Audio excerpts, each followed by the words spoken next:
Partai politik manapun menghadapi tujuan ijazah palsu. Gak masalah Pak Jokowi. Kenapa mesti kau tarik-tarik Pak Prabowo untuk menyelesaikan atau membela persoalan kasus ijazah Pak Jokowi? Orang Pak Jokowi aja bikin ruwet. Diputar-putarnya semua persoalan tentang ijazah. Beda kasus Tom Lembong dan Hasto itu beda. Kau kena penyakit sawan apa? Lagi kumat sawan kau? Asam lambung kau atau sawan kau yang kumat? Ya beginilah ini pendukung Jokowi ini. Lagi kumat nih penyakit sawan ini. Kau tahu ya, kalau bicara bernegara, nggak begitu kau caranya mengkait-kaitkan persoalan ijazah Jokowi ya dengan presiden. Ya, kalau dia memang nggak ada persoalan dengan ijazahnya, ya ditunjukkan aja selesai. Kenapa mesti minta dibela-bela sama Jokowi? Lagi kumat asam lambung kau ini ya. Inilah ciri-ciri pendukung Jokowi ini. Masuk kamu dalam penjara, Sylvester. Menurut saya, mulutmu makanya dijagain. Jangan terlalu seperti sampah. Karena kamu sudah harus masuk di penjara ternyata. Memalukan dirimu sendiri loh. Masuk kamu dalam penjara. Assalamualaikum warahmatullahi wabarakatuh. Nah, netizen di sosial media X ya membocorkan yaitu persiapan penyerangan dari buzzer dan termul pasca Presiden Prabowo memberikan amnesti dan abolisi kepada Tom Lembong dan Hasto. Jadi ini akan ada narasi-narasi buzzer di sosial media yaitu menyerang Prabowo atau menyudutkan Prabowo. Nah, apa yang diduga netizen ternyata benar ya. Yaitu sudah ada ternyata yaitu narasi dari termul. Gas! Menolak dan melawan serta menanyakan apa urgensinya amnesti untuk Hasto dan abolisi untuk Tom Lembong. Ayo Pak Prabowo, hati-hati nih. Bang Dasko, hati-hati kau bang. Kali ini sejarah mengatakan ada presiden yang cawi-cawi terhadap hukum. Bahkan orang-orang yang bersalah, mereka koruptor yang katanya mau dibasmi, malah dibela. Sampai diberikan hak prerogatif istimewa agar tersangka-tersangka ini Tom Lembong dan Hasto untuk bisa bebas. Kacau negara ini. Saya kecewa. Dan saya yakin kekecewaan ini saat ini sedang bergelora di masyarakat. Presiden omongannya mencela-mencela. Awalnya aku respect. Wingi-wingi tak dukung. Saya ingin ngerti kalau ala gatel. Wes pokoknya kecewa berat. Mencetak sejarah. Memberi ampunan pada korupsi. Memberantas korupsi. Tapi kenyataannya melindungi korupsi. Kalau Mahfud MD bicara ini adalah jeritan rakyat yang mana bang? Apa rakyat yang 24% sama 16%? Ya. Mahfud MD pernah nggak bertanya dengan rakyat yang 58%? DPR juga bang, ya menyetujui ya kan untuk Prabowo Subianto memberikan amnesti dan abolisi. Seharusnya mereka sebagai wakil rakyat, mereka juga harus bertanya kepada rakyat dulu. Iya. Setuju nggak rakyat? Betul. Jangan yang hanya 24% aja bang sama 16%. Kami yang 50%, kami membela Prabowo. Ada komentar dari netizen tuh kan dugaan aku bener mereka atau termul dan buzzer pasti narasinya nggak jauh-jauh. Yaitu foto Prabowo dengan tulisan hadiah terindah Dirgahayu Kemerdekaan RI yang ke-80 untuk rakyat Indonesia. Jadi ada foto Hasto dan foto Tom Lembong dengan caption hadiah terindah 17 Agustus buat RI bebasin perampok koruptor. Pesan saudara gua ini nggak boleh dipenjara walaupun sudah divonis bersalah. Jadi buzzer ini ya memframing seakan-akan Prabowo ini membebaskan koruptor ya. Jadi framing ini yang lagi disebarkan oleh termul atau buzzer di sosial media. Jadi kita lihat ya di sosial media pendukung Jokowi atau pemuja Jokowi atau biasa disebut yaitu termul ya lagi ngamuk ya gara-gara Prabowo memberikan amnesti dan abolisi kepada Tom Lembong dan juga Hasto, membuat termul ini kejang-kejang. Jadi ini kader PSI Jati Erna Sahara yaitu caleg gagal dari PSI ya mengecam sekali Prabowo sampai mengatakan ingin melengsarkan Prabowo dengan kekuatan full tanpa rem. Jadi buzzer ini begitu kencang membuat narasi-narasi di sosial media kejelekan atau ingin melengsarkan Prabowo, begitu juga membuat narasi-narasi seakan-akan Prabowo itu ya membebaskan yaitu koruptor. Padahal Tom Lembong tidak pernah melakukan korupsi.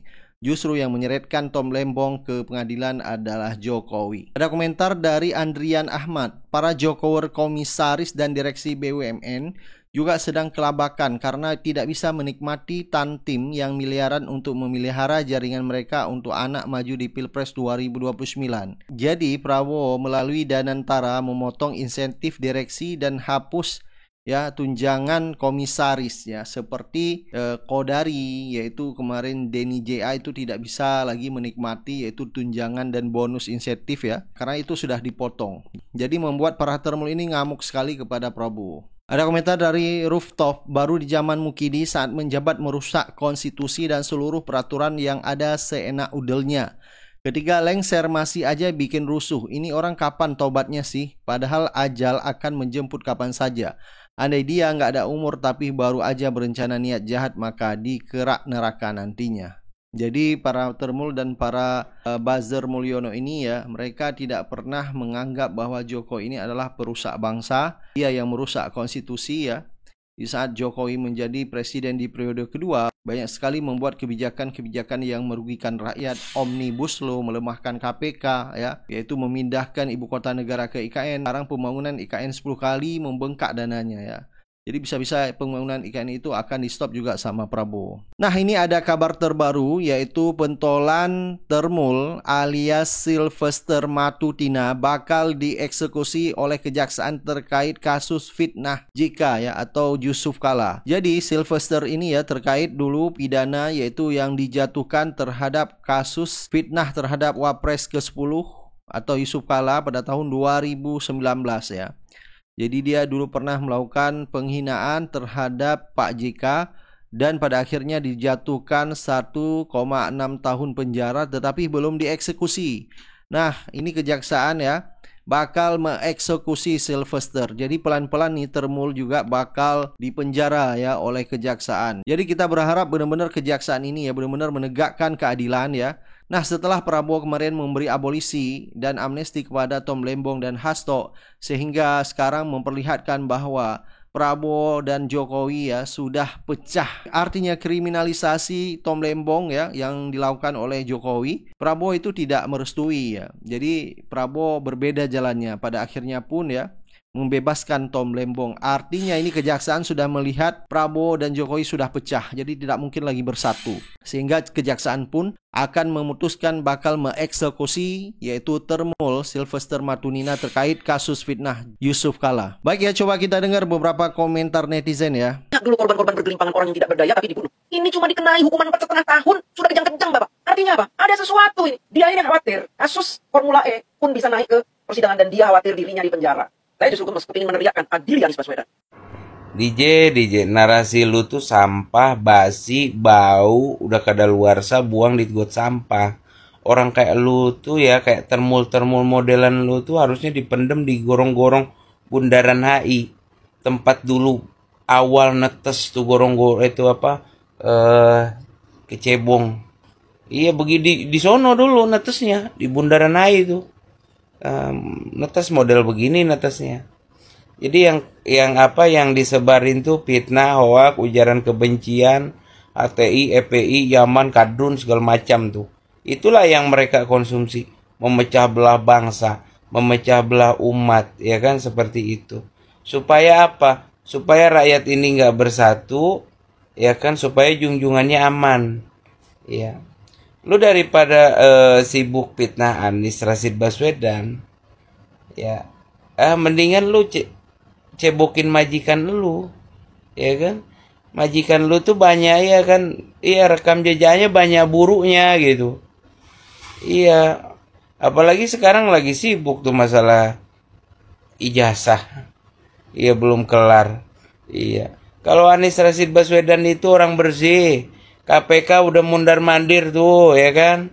Iya, nggak perlu pengacara, nggak perlu kuasa hukum, cuma bawa dokumen aja tuh, iya kan? Pergi sendiri. Itulah jiwa kesatria seorang Anies Rashid Baswedan. Berani karena apa?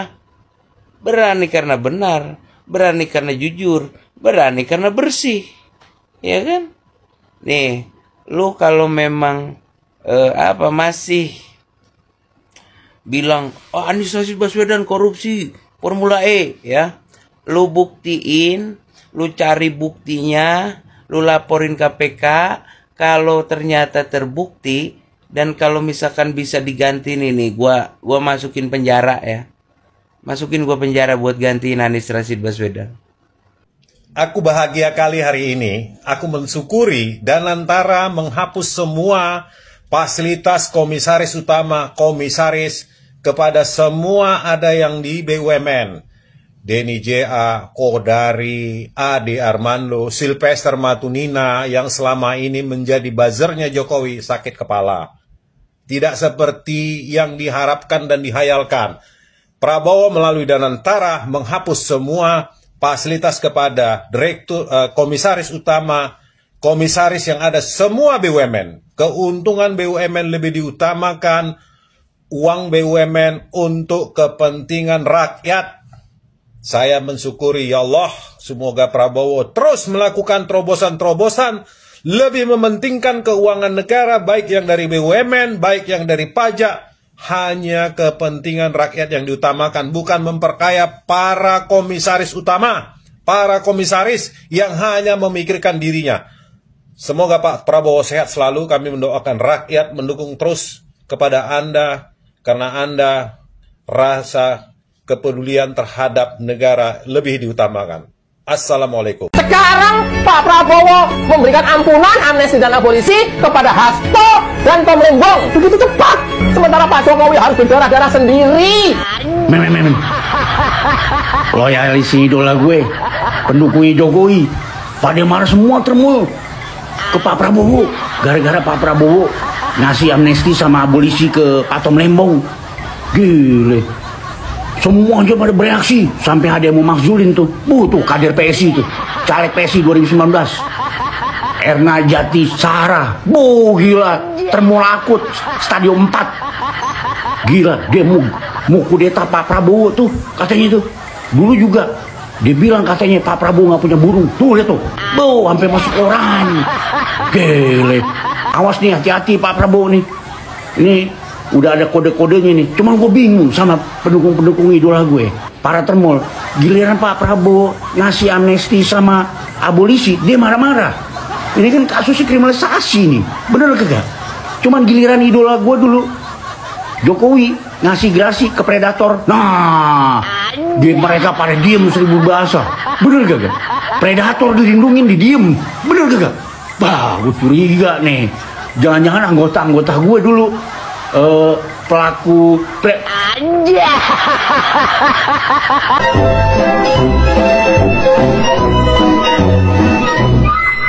Ketika muncul bendera One Piece yang dituduh Mas Gibran, kalian buat berita-berita hoax seolah-olah Mas Gibran menggunakan pin One Piece, padahal foto aslinya seperti ini. Tidak ada pin One Piece gitu. Suka membuat hoax. Pendukung Anies Baswedan dan anak-anak Abah memang tidak tahu diuntung. Masih saja menyebarkan hoax seperti ini. Ya, jujur sebelumnya saya tidak kenal dengan perempuan yang ada dalam video tadi. Tapi setahu saya dia adalah caleg dari PSI yang gagal. Nah, dalam hal ini saya ingin menyampaikan hal yang sebenarnya terkait dengan tuduhannya yang mengatakan bahwasannya logo One Piece yang dipakai oleh Gibran yang beredar di media sosial itu adalah hoax, itu adalah fitnah, begitu katanya. Nah, fitnah itu disebarkan oleh anak-anak Abah, begitu tuduhannya. Padahal semua itu adalah fakta, itu adalah nyata. Videonya ada, ya, rilis beritanya dari media Kompas, Detik juga ada, dan silakan bisa dicari sendiri di YouTube. Ada kok, sangat-sangat jelas sekali. Nah, saya juga mau disclaimer nih, saya bukan pendukung Mas Anies atau anak Abah. Jadi saya hanya ingin menyampaikan yang sebenarnya. Jadi tolong Mbak ya, yang ada di dalam video, tolong agar lebih dicek lebih detail. Ya, jangan terlalu dibutakan karena junjungan Anda. Yang hoax itu bukan beritanya, tapi pikiran Anda. Wow, ada anak gajah lagi ngamuk-ngamuk. Takut. Yuk kabur aja dulu. Yes, sekarang ini lagi rame ya, karena ada satu anak gajah yang berisik ya, yang ngamuk-ngamuk karena Pak Prabowo Subianto ini memberikan amnesti kepada Pak Hasto dan juga abolisi kepada Pak Tom Lembong. Karena gue ini tipikal orang yang selalu mencari data, mencari tahu kebenarannya. Akhirnya gue mencari tahu siapa sih orang ini. Ternyata benar, dia ini adalah kader dari Partai Gajah. Dan gue sempat menonton satu video dia secara full. Ada beberapa poin yang mau gue bahas dari video dia itu ya. Pertama, di dalam videonya itu dia mengatakan banyak kepala relawan Jokowi yang diberikan kursi jabatan komisaris oleh Prabowo, ternyata itu adalah sebagai bentuk pembungkaman agar manut aja kepada Prabowo atau pemerintah. DJ, di video tersebut lu juga mengatakan bahwa katanya partai lu gitu ya, dan pendukungnya Jokowi ini kan sangat militan ya kepada sosok Jokowi dan Gibran. Nah, simple aja, kalau emang Pak Prabowo memberikan kursi jabatan kepada kepala relawan, kepada orang-orang di partai lu, Nah tinggal dicopot jabatan mereka, serahkan kembali kepada Pak Prabowo Subianto jabatan itu. Apa susahnya? Katanya militan. Gue jadi nantangin lu, berani gak ya kader-kader di partai lu seperti Grace Natali yang menjabat sebagai staf khusus di presidenan, seperti Giring Niji yang menjabat sebagai wamen dan juga komisaris rangkap jabatan, seperti si Raja Juli Antoni yang menjadi menteri kehutanan, dan juga para kepala relawan lainnya. Berani gak mencopot jabatan mereka dan menyerahkan kembali kepada Pak Prabowo Subianto? Buktikan kalau memang katanya partai lu, relawan-relawannya Jokowi Gibran ini sangat militan, serahkan kembalikan jabatannya itu kepada Pak Prabowo. Simple, gue tantangin, berani gak mereka mengembalikan mencopot jabatannya mereka? Hah? Nggak mungkin lah gitu lah. Justru dengan kalau kita ngelihat rekam jejak partai lu ini dulu bagaimana dan seperti apa menghujat, menghina Pak Prabowo, tapi karena harta, karena jabatan, karena kekuasaan, akhirnya partai lu makan muntahannya sendiri dengan malah mendukung Pak Prabowo. Lu sadar gak? Partai lu aja pernah memberikan piagam penghargaan kebohongan terlebay kepada Pak Prabowo. Bagaimana partai lu dulu, orang-orang di partai lu menghina Pak Prabowo, tapi ternyata karena sebuah jabatan kekuasaan, ya mereka makan muntahannya sendiri. Hah? Jadi lo nggak usah ngomong kalau partai lu, ya relawan-relawan Jokowi ini militan. Buktikan militansi mereka dengan mencopot jabatan yang diberikan oleh Pak Prabowo Subianto. Itu gue tantangin ya DJ, jadi jangan bacot doang militan-militan DJ. Lalu yang kedua, si DJ juga menuduh tidak disahkannya RUU perampasan aset sebagai bentuk pembungkaman agar para koruptor mendukung pemerintah atau Prabowo. DJ, kalau membahas RUU perampasan aset ya, gue mau tahu sih sejauh apa lu memperjuangkan RUU perampasan aset? Cuman modal bacot di medsos doang. Kalau lu boleh cek ya di berita-berita. Gue bersama teman-teman Suara Rakyat Indonesia dan beberapa organ pada tanggal 11 Mei 2023 adalah yang pertama kali turun aksi demo ke DPR RI menuntut agar RUU perampasan aset disahkan. Bahkan gue nggak segan-segan sebagai kader dari PDI Perjuangan mengkritisi Mbak Puan Maharani. Gue tetap membuktikan gue berani untuk mengkritisi jika itu adalah sesuatu yang benar. Sekarang gue tantangin lu, berani gak lu nantangin lu mengkritisi si Giring Niji yang rangkap jabatan? Berani gak lu bersuara? Lu berani gak mengkritisi si Raja Juli yang gak becus jadi menteri kehutanan? Lu berani gak mengkritisi itu? Gue yakin lu gak akan berani DJ. Katanya lu ini pemberani, lu gak takut sama siapa-siapa. Buktiin, lu perintahin tuh ya si Giring Niji, Grace Natali, Raja Juli Antoni, copot jabatannya jika memang militansinya Jokowi Gibran. Paham lu DJ? Lalu si DJ juga ngomong tidak akan membela Prabowo dengan narasi-narasi rakyat yang ngomel-ngomel ataupun apapun itu. DJ, emang lu siapa? Sok-sokan jadi pahlawan kesiangan membela Prabowo. Lu tuh nothing DJ, nothing. Emang Pak Prabowo hanya dibela sama lu sampai lu ngomongin seperti itu? Jumawa banget lu DJ. Dia kecewa karena Pak Prabowo mendukung koruptor, jadi layak untuk dilengsarkan dengan memberikan amnesti kepada Pak Hasto dan abolisi kepada Pak Tom Lembong. Karena Pak Tom Lembong dan Pak Hasto ini adalah penjahat negara, koruptor, telah merugikan negara. DJ, kalau emang benar Pak Hasto dan Pak Tom Lembong ini penjahat negara, merugikan negara, ya, Pak Mahfud MD yang levelnya sangat jauh bagaikan langit dan bumi sama lu, dia paham hukum, dia paham tatanan negara, dia paham ilmu agama, dia paham ilmu dunia, dia menguasai apapun, aja mengatakan bahwa Tom Lembong dan Hasto tidak bersalah. Nah, lu yang gak paham hukum, bukan siapa-siapa, sok-sokan menjas menghakimi Pak Tom Lembong dan Hasto ini penjahat negara. Ngaca wain, penjahat negara itu orang yang lu dukung mati-matian saat ini dengan merubah undang-undang hanya demi kepentingan anaknya. Itulah penjahat negara sesungguhnya. Paham lu DJ? Lalu, nih ada lagi ya, si DJ ini ngomong, DJ bergerak karena nurani dan jiwa pejuang di dalam darah saya. Karena kakek buyut saya adalah pejuang, saya bukan pengkhianat. DJ, nggak usah sombong begitulah, kakek buyut lu pejuang ya. Gue, yang kakek buyut gue, pernah satu sel dengan Bung Karno di Digul aja. Nggak gede bacot kayak lu. Yang ibu Inggit Garnasi itu, teman baik. Ya, nenek buyut saya saat di Bandung, teman main tenis aja nggak gede bacot kayak lu DJ. Gue nggak keluar-keluar, tapi darah pejuangnya gue buktikan. Ya nggak perlu keluar-keluar, gue buktikan dengan gue bergabung dengan di PDI Perjuangan, partai dengan ideologis Bung Karno, partai dengan marwahnya Bung Karno. Itu gue buktikan dengan masuk di PDI Perjuangan bahwa gue akan berjuang bersama PDI Perjuangan menjaga NKRI, menjaga demokrasi, menjaga konstitusi. Sementara lu katanya akan menjaga negara ini, tapi buktinya lu malah mendukung orang yang jelas-jelas bersalah, orang yang jelas-jelas merubah satu undang-undang hanya demi kepentingan anaknya. Bahkan level PBB sendiri pun mengatakan perbuatan itu salah. Ya, keputusan MK nomor 90 itu juga salah. Lu bayangin level PBB aja mengkritisi. Lu malah membela. Mana yang katanya DJ akan terus bersuara jika ada hal-hal yang membahayakan negara. Bullshit lu DJ, bullshit. Ya, buktinya lu malah membela orang yang salah kok. Lalu ada lagi dia juga ngebahas DJ sangat berbahaya untuk Pak Prabowo karena DJ bisa mempengaruhi seluruh rakyat Indonesia yang masih waras. Lah, lu sendiri aja nggak waras, gimana lu mau mempengaruhi rakyat Indonesia yang waras DJ? Jadi bikin waras dulu otak lu ya DJ. Lagian lu siapa? Lu punya kekuatan apa? Lu punya basis massa kah? Lu punya kekuasaan kah? Lu punya jabatan kah? Enggak, lu bisa mempengaruhi seluruh rakyat Indonesia. Sombong kali kau DJ, pongas sekali kau DJ. Ya, aduh, lu tuh ya dari video lu ini, lu merasa bahwa diri lu ini paling militansi kepada Pak Jokowi. DJ, lu tahu siapa gue? Novi Bule yang pernah bersiteru dengan Rocky Gerung. Gue mau tahu, segimana sih perjuangan lu, pembelaan lu kepada seorang Jokowi? Apakah lu pernah seperti gue ketika membela Jokowi sampai gue mau dipersekusi oleh pendukungnya Rocky Gerung sampai rumah gue mau dikepung? Apakah lu sampai melakukan itu? Pembelaan lu, perjuangan lu membela Jokowi DJ? Gue rasa enggak. Coba buktiin kalau memang lu memperjuangkan Jokowi. Gue yang udah berjuang buat Jokowi mati-matian aja, ya. Gue bisa berpikir waras bahwa apa yang dilakukan Jokowi itu salah. Dan satu lagi DJ, lu kata bahasa lu hujatan lu kepada Pak Prabowo ini sangat enggak layak dan enggak pantas. Apalagi lu menggunakan hijab. Gue saranin lepas hijab lu, daripada cara bahasa lu seperti ini. Lu tidak mencerminkan diri dengan pakaian hijab lu. Ya, orang-orang seperti lu lah yang akhirnya merusak agama Islam. Lu berhijab, tapi tata bicara lu, komunikasi lu, omongan lu yang keluar dari mulut lu, itu semua gila, sangat bertolak belakang dengan apa yang diajarkan oleh agama. Lu katanya berteman dengan malaikat, tapi hati lu iblis. Mendingan gua yang bertato ngerokok, walaupun gua bergaul dengan iblis, wajar gua kayak iblis, tapi minimal gua nggak iblis. Lu DJ, paham lu? Bahwa Jokowi dan geng Solo marah dan shock berat karena Presiden Prabowo membebaskan Tom Limbong dan Hasto Kristianto dari hukuman penjara. Karena apa? Karena Jokowi lah yang jadi dalang bodoh untuk memasukkan dua tokoh itu ke penjara. Jokowi dengan sisa-sisa kekuasaannya masih terus ingin ikut mengatur Indonesia. Disinilah Jokowi memperlihatkan jati dirinya. Sesungguhnya Jokowi itu termasuk orang yang rada-rada tolol dan bervisi pendek alias rabun ayam. Dia tetap tidak sadar bahwa Indonesia sudah punya presiden baru yang lebih mumpuni daripada dia. Akan tetapi Jokowi alias Mulyono alias Mukidi tidak sadar-sadar juga. Senario Mukidi untuk menjebloskan Tom Limbong dan Hasto Kristianto sudah gagal total. Sementara Gibran di tahun 2029 besok sudah tidak layak jual karena ibarat dagangan sudah busuk, bobrok, dan rusak. Saya berpendapat Jokowi sudah makin nyungsep dan resep, sudah tidak dibutuhkan lagi oleh bangsa Indonesia. Nah, saya sarankan Jokowi mempersiapkan berkas-berkas ijazahnya, katanya punya yang asli, tapi saya nggak percaya, untuk menghadapi proses pengadilan yang insya Allah tidak terlalu lama lagi bakal digelar. Jadi siapkan badan Anda ya, Mas Bibi, Mas Jokowi.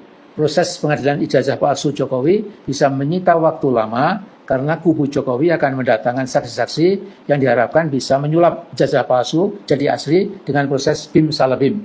Ya, tapi sihir tidak ada artinya pada zaman modern sekarang ini. Demikian juga para ilmuwan kita, Rismond, Roy Suryo, Tifa, dan kawan-kawan akan mengekspos seluruh bukti-bukti otentik tentang kepalsuan ijazah Jokowi. Andai kata Presiden Prabowo menginstruksikan kepolisian dan pengadilan negeri atau pengadilan tinggi untuk segera melakukan penyidikan bagi tersangka Jokowi yang telah melakukan kejahatan berupa membohongi bangsa Indonesia dalam kasus ijazah palsu Jokowi itu, tentu akan lebih baik lagi.